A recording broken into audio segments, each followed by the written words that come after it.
রাধে রাধে। নমস্কার বন্ধুরা, আশা করি সকলে ভালো আছেন আমাদের পরম প্রিয় সখা শ্রীকৃষ্ণের আশীর্বাদে। সবাইকে শুভ রথযাত্রার শুভেচ্ছা জানিয়ে আজকে কথা শ্রীকৃষ্ণকে শোনাবো এক অনন্য কাহিনী, যেখানে ভক্তি, ভালোবাসা আর অটুট বিশ্বাস একসাথে বাঁধা পড়েছে।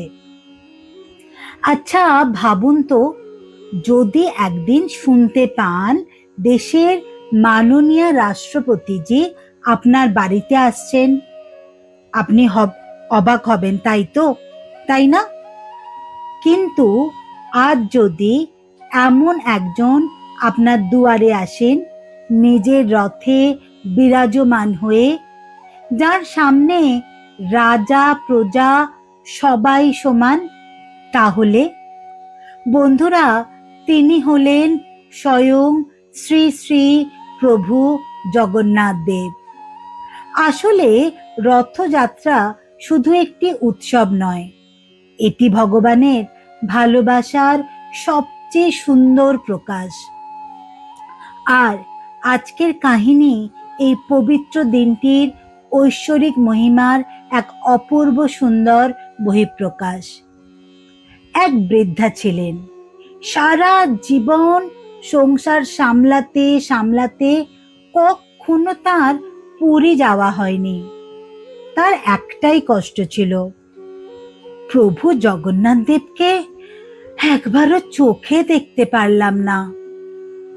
প্রতিদিন তিনি একটি ছোট্ট প্রদীপ জ্বালিয়ে বলতেন, প্রভু, আমার পা আর আপনার মন্দির পর্যন্ত পৌঁছাতে পারল না।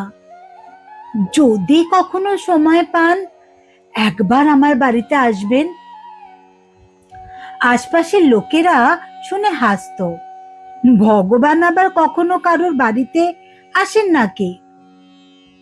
কয়েকদিন পর এলো রথযাত্রা। সেই দিন গ্রামের রাস্তা দিয়ে প্রভু জগন্নাথের রথ যাচ্ছিল। হঠাৎ রথটি বৃদ্ধার কুঁড়ে ঘরের সামনে এসে থেমে গেল।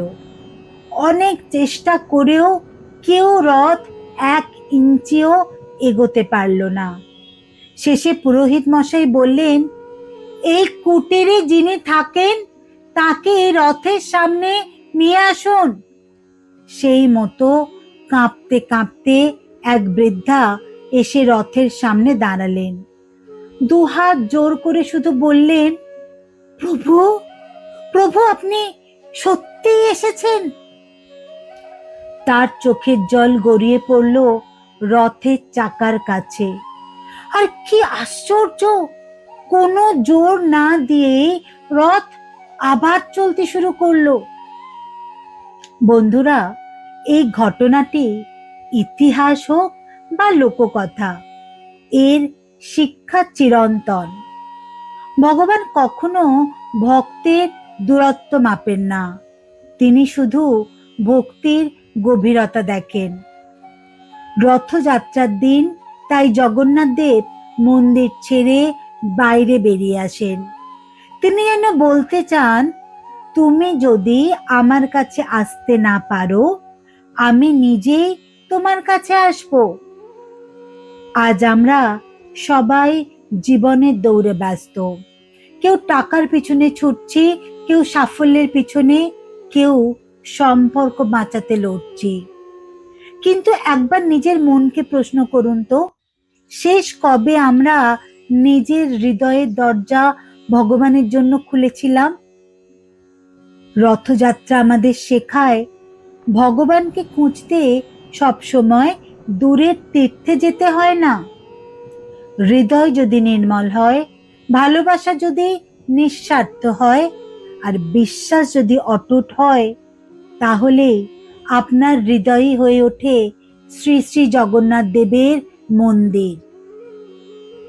তাই বন্ধুরা, এবার শুধু রথের দড়ি টানবেন না, নিজের অহংকারকে ছেড়ে দিন, ক্ষমা করতে শিখুন, ভালোবাসা বিলিয়ে দিন।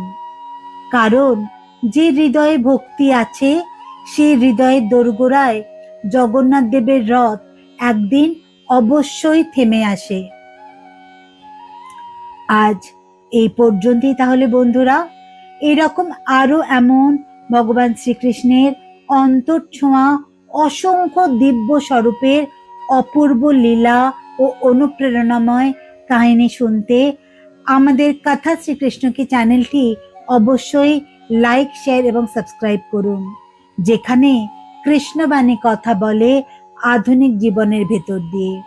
और अगर आप ऐसे ही श्री कृष्ण स्टोरी हिंदी में सुनना पसंद करते हैं तो प्लीज स्टे कनेक्टेड विद लीला राधे कृष्ण की यूट्यूब चैनल।